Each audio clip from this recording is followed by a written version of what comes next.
7 weeks into the Washington Bridge commuter crisis and no end in sight. And now the state is making changes to the way the response is coordinated as the feds now probe the issue. Good evening. I'm Patrice Wood. And I'm Dan Janik in for Gene. NBC 10's Gabrielle Caracciolo is live in East Providence after questioning the state's leaders today. What do we know tonight, Gabrielle?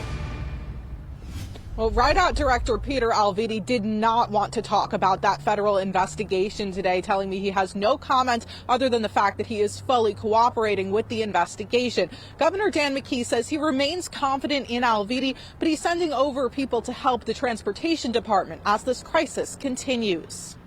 Let's get everything on the table. We want to fix the problem. After the announcement of a federal investigation into the Washington Bridge closure, Governor Dan McKee is making changes. Yeah, I think we have a good plan in place. He reassigned his Deputy Chief of Staff, Joe Allman, to RIDOT to help provide oversight and cross-agency coordination.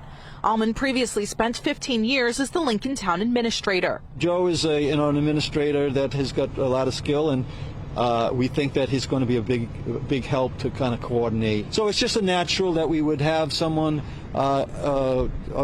designated from our office on, which is arguably the most important issue that we're dealing with right now.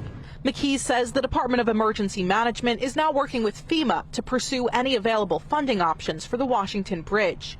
The governor previously said he couldn't declare an emergency because the bridge didn't collapse. But he says this weekend he asked for flexibility and for any other help FEMA may be able to provide. We want to make sure we're, turning over every stone and find any resource that's available. Rhode Island's congressional delegation says they're also working with the federal government to get help. But we're almost 50 days into this crisis now. How soon can we expect some of that federal help?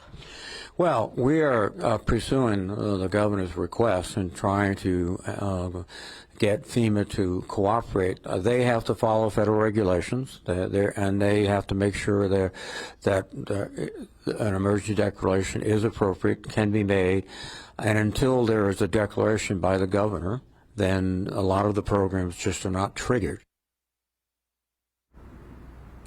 State Republican leaders today told me they're glad the federal government is investigating. They say it underscores the importance of this issue and reaffirms their belief that there is a need for the state office of the Inspector General to do independent investigations like this. Live in East Providence, Gabrielle Caracciolo, NBC 10 News.